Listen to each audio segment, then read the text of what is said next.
Hi everyone and welcome back to my YouTube channel. And so I had the most traumatic time before starting this video. I'm gonna be quite honest with you. I'm quite sad about it, honestly. So it is quite the rainy day here in Derry. I was getting out of my house and there was a green area and I slipped because it is so slippy.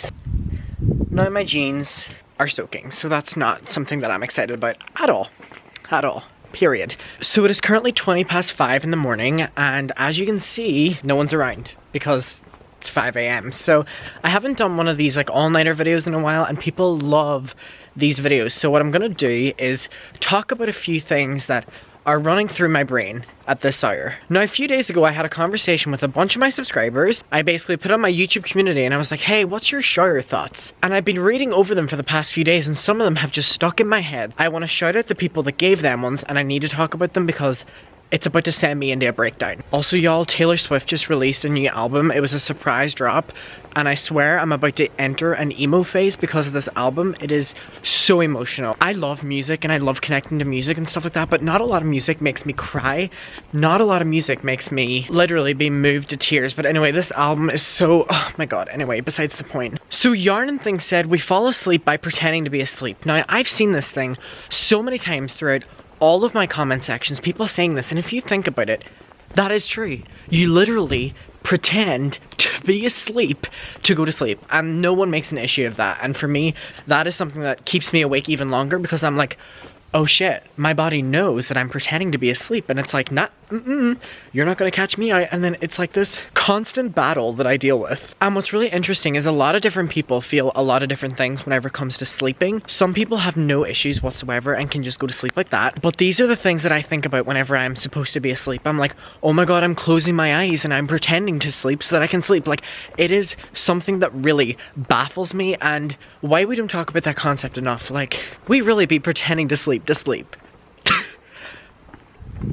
I can. Holiday said how fast 2020 has gone so far, and this is something that I completely agree with, and I have this conversation with everyone. The day I'm filming this is the 25th of July, so we're about to be in August, right? I have no recollection of anything that's happened this year. Like, this year has been horrid for everyone, but if you think about it, I personally have no disconnect from, oh, this was January, this was March, this was June, this was... No, it's all a blur. So the fact that this year has gone in so quick is mind-blowing. And I don't know if y'all remember, but whenever it was 2019 and about to go into 2020, everyone was like, oh my god, a new decade, this is literally gonna be our year. Like, this is gonna be our year. I remember everyone saying this is gonna be our year. I even said it was gonna be my year. I said this was gonna be the year concerts for me because I literally had so many concerts that I was going to this year. They've all been cancelled or postponed, so 2020 said, fuck you. But yeah, I just think it's so wild. Like, everyone's year is always so different. Like, if you think about it, like, your perception of the year is always so different than everyone else's. You have different memories, you have different experiences. The first time in literally so long, most people have the same, roughly anyway, idea of 2020 because we've all been in quarantine. So it's kind of like, oof. Okay, it's so windy, so I'm gonna have to speak a little bit louder than I normally do, which is great because it's early. I want to rant about something first. So a lot of people who watch my videos are not from Derry. I get that. In Derry, there's not a lot to do. One of the main things to do is to go to Foyleside, which is a shopping centre that we have here. There's one called Foyleside at Richmond Centre. Now, Foyleside is getting stripped of a lot of shops anyway, as it is, and so is Richmond Centre. Like, a lot of funding gets cut from Derry, like, every single year. Like, what's that about? You know what I mean? Like, what's that about? And I don't see any person who has any sort of platform from Derry ever speaking out about this, and it really pisses me off because how are you gonna say how Derry's the best, everyone come to Derry, hi birds, welcome to the vlog, welcome to the collab. Like, how are you gonna be an influencer from Derry, and I can literally rattle off the top of my head maybe like 10 others from Derry. How are you gonna preach that Derry's this best place, everyone needs to come here, whenever you're not acknowledging the fact that Derry's getting cut of a lot of funding and no one really cares about Derry?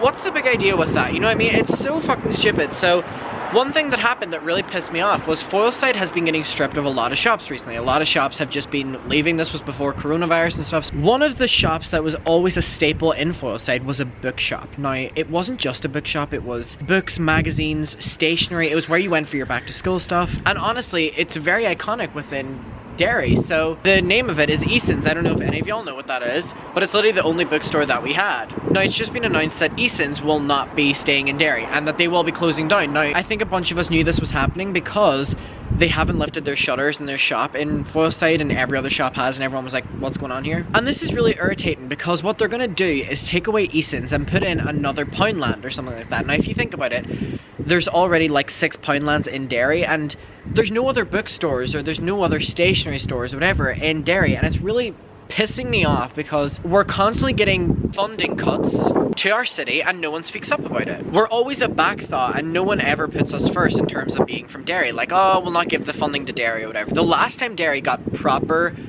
praise or anything like that was City of Culture 2013. So many things happened and the city got so much funding, but since then, nothing has happened. Everyone forgets about Derry, get no money, nothing happens. Halloween and St. Paddy's Day was normally where we would get our money as a city. Obviously they were cancelled due to the fact that literally hundreds of thousands of people would be here, so very smart decision to cancel them. But it's really annoying that now all of the shops are slowly getting taken away, and they think we're not noticing by doing, oh, one here, one there, whatever. And it's like, all the shops are slowly closing down, and this has been happening for the past few years within Derry, and it's just really, it's sad to see because the city has so much potential. The people here are great, but honestly, because of the lack of funding and lack of any sort of acknowledgement of Derry, we fall as a back thought and nothing ever happens. So I'm sorry to be the first one from Derry who actually speaks up about this shit, but I don't really care. I've never been one to filter myself. And also one thing that seems to be happening with a lot of these shops that are just leaving, or else they're not getting funding anymore and they have to leave, they have to move to a different city within the north of Ireland or Ireland. It means that they don't even get a replacement shop in there. That's how little funding our city has. They just leave it as an open lot.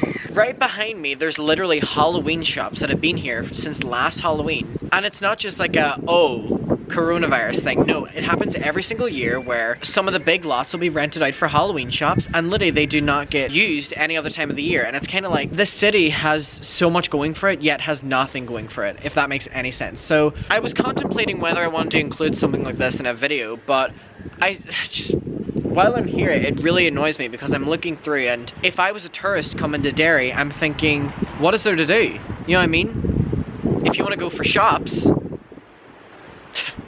have fun looking. The one thing I love and adore about Derry though is the people. The people make Derry. Derry. Like, if you get me. The people make Derry. Derry. The people here are fantastic. And there's so many beautiful sights, don't get me wrong, but it's just kinda, in terms of funding and people actually caring about Derry, there's not that many. And that's annoying. Anyways, I didn't mean to go on that rant. Courtney Bliss said, if I could detach limbs, body parts like a doll, it would be so much easier to shave. Now, honestly, there's no real things that I have to comment on this. I just thought this was actually extremely intelligent. And so I included it because, yeah, if you could remove your limbs, shaving would be so easy, in my opinion. But also in Courtney's. Kathy said that our bodies are only temporary. Now, this one is like, oof. I have this conversation with my friends all the time. Like, this is completely true. Our bodies are temporary. Like, our mind and our soul and stuff is what makes us us. But honestly, our body, like, and me and my brother had a conversation one day and it was kind of like, I wonder if we'll ever get to the stage where the minds of people can be put into younger bodies or something like that. You know, and my brother brought up the example of maybe presidents will end up putting their mind, their whatever, brain, into a younger, healthier body so that they can be in power for longer, and it's kind of like a never-ending thing. And whenever he told me that, I was like, oh, that's ridiculous. And the more I think about it, the more I get stressed, because I'm like, we're advancing so fast that that could be a possibility. And you know the way our world leaders are. I would not put them past it. Put it past them. I'm tired. I think that really poses the conversation that taking care of your body is the same as taking care of your mind, because you really have to take care of what's in here, because this is forever. This is temporary. Right? I hope I'm making sense. Lila said something that is like blowing my mind. The money you have isn't yours, it's just your turn to spend it, and that is completely true. It really isn't. And then I always think about it as well. Whenever you're holding like a note or some sort of money, coins, whatever, how many people have had that before you? Like millions, right? And that's crazy in itself, and just, I can't. And so yeah, the money isn't yours, it's just your turn to spend it, because you're gonna inevitably give it away then and spend it on something, so it really isn't yours. And it's just kind of like, oh my god, it's these kind of statements really blow my mind, and I be thinking about them for literally weeks. So next time you're holding a note, just realize how many people have had that before you and how quick it will be for you to give it to someone else.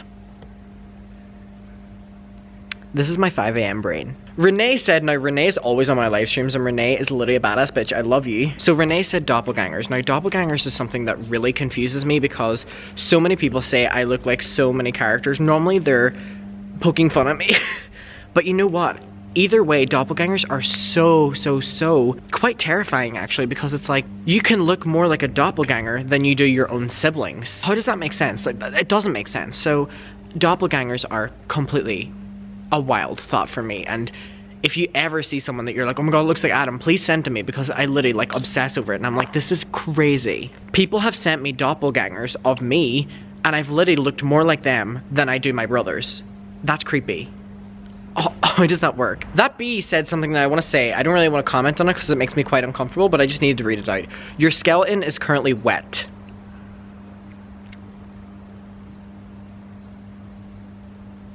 I'm severely uncomfortable. Liv said, how I'm portrayed in other people's dreams. Now, honestly, that is so scary, because I've had the conversation with y'all before where I said, like, other people's perspective, oh my god, I can't talk. Perspective of you is completely different than your one of yourself. And if you think about it, people who don't even know you can have a dream about you. And it's kind of like, what are they saying about you, or how are you acting in that dream? Because it's you. It's like me, if you get me, it's me or you in the dream.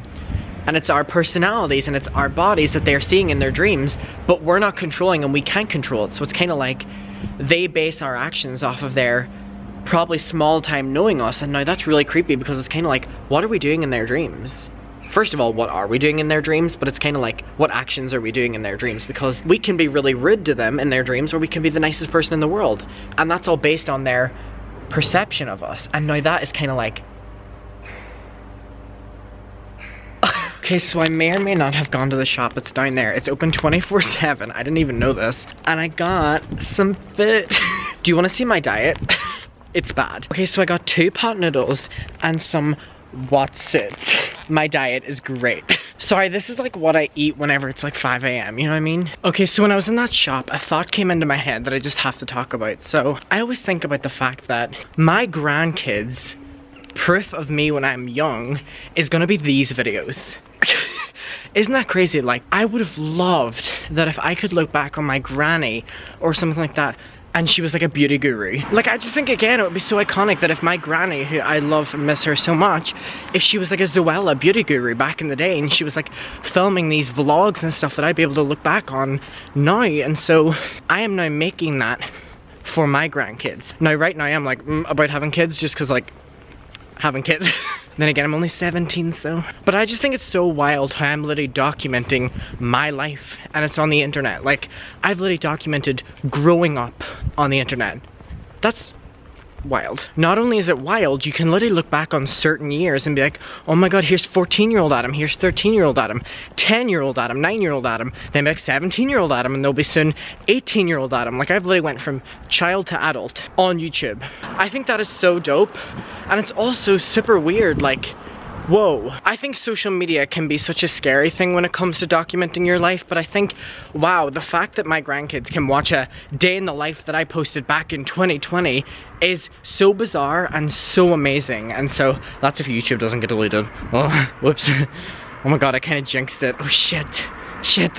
No. So everyone, let me know what your opinion is on having your life on the internet. I think whenever it's your decision, that's whenever it's okay. But I think family channels and stuff like that, I'll do videos talking about them. I think they're completely wrong, because I think having your child on the internet from birth is weird, not normal, and just using them for bait and clicks and money, and it's a bit weird. So whenever I started my YouTube, they'll be able to look back, grandkids I mean, and be like, look at him starting it whenever he was like 8 or whatever, and was posting these webcam singing videos, and then that turned into me with a camera and a setup, and 18 years old now. Like, it's such a beautiful thing, but it's also quite scary, because they could be watching this video.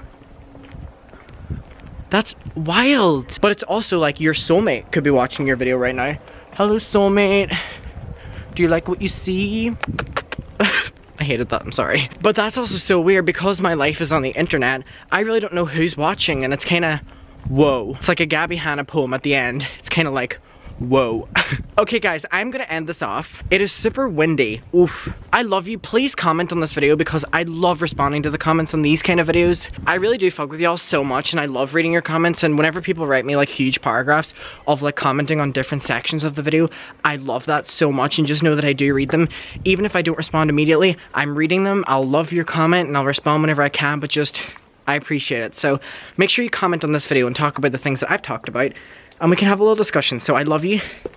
I'm gonna go home, eat my food, maybe go to sleep. Up for debate. I love you, and I'll see you in my next video, and bye. Mwah. Soulmate, if you're watching, come get these kisses.